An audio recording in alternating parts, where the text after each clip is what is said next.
Press में कई बार कहा। हालांकि नए मुख्यमंत्री बने, उन्हें तो हम सब बधाई दे सकते हैं, लेकिन नीतीश कुमार जी को रिप्लेस कोई नहीं कर सकता।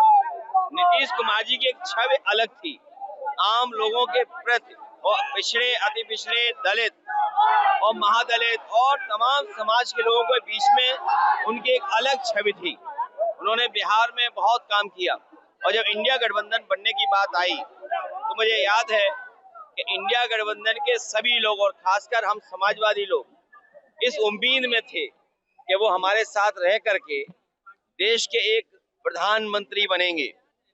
लेकिन बीजेपी का खेल देखिए आप, वो अब प्रधानमंत्री नहीं बन पाएंगे। राज्यसभा के सांसद बनकर के एक सदस्य के रूप में वो रिटायर हो जाएंगे। एक जो हमारा आपका सपना था और नीतीश कुमार जी का खुद का सपना, भारतीय जनता पार्टी ने तोड़ दिया। भारतीय जनता पार्टी वो है जो गवर्नर को मंत्री बनाती है, सीएम को डिप्टी सीएम बनाती है, और तमाम स्टूल वाले डिप्टी सीएम बनते हैं, और उन्हें 2 टके का काम भी नहीं देते हैं, और तस्वीर लगा करके और हटा करके न जाने किसको संदेश देते हैं कि कौन 2 कौड़ी का है। खुद हैं कि जिनकी तस्वीर हटा दी। अब वो तो बीजेपी आपस में तय करेगी कि तस्वीर वाले क्या कहे जाएंगे, ना तस्वीर वाले कहाँ रहेंगे। लेकिन उससे बड़ा देश के लोकतंत्र के साथ बहुत बड़ी खिलवाड़ करने जा रही है भारतीय जनता पार्टी। हम सब देश के लोग सेंसस चाहते थे, जनगणना चाहते थे। पिछड़े, अति पिछड़े और बहुत सारी जातियां अपने आप को गिनवाना चाहती थी, और गिनवाना इसलिए चाहती थी कि उन्हें हक और अधिकार मिले।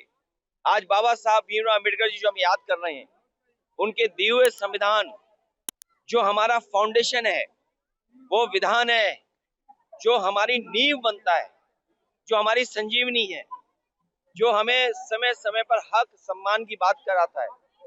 उसी दिन जब बाबा साहब को हम लोग याद कर रहे हैं, तो जो षड्यंत्र रचा जा रहा है कि महिला आरक्षण को लेकर के हम सब पक्ष में हैं, लेकिन ये जल्दीबाजी क्यों, हड़बड़ी क्यों? इसमें कोई विवाद नहीं हो सकता है, संवाद हो सकता है, हम एक दूसरे की बातचीत से रास्ता निकाल सकते हैं। और जब तक सेंसस नहीं होता है, क्योंकि सेंसस के बिना डिलिमिटेशन नहीं हो सकता, और डिलिमिटेशन के साथ साथ कॉन्स्टिट्यूंसी बनेगी। अभी तो कॉन्स्टिट्यूंसी बनी नहीं, इसीलिए संविधान का परिवर्तन कर रहे हैं, संविधान को बदल रहे हैं। वो हमारी मांग है कि जब तक सेंसस नहीं है तब तक महिलाओं को नॉमिनेट कर दिया जाए उनकी आबादी के हिसाब से, परसेंटेज के हिसाब से।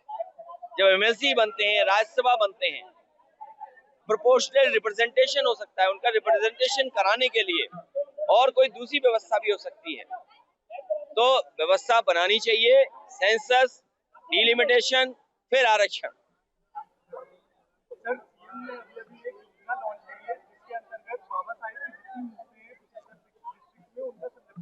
सबसे ज्यादा उत्तर प्रदेश में बाबा साहब भीमराव अम्बेडकर जी की प्रतिमाएं भारतीय जनता पार्टी की सरकार में टूटी हैं।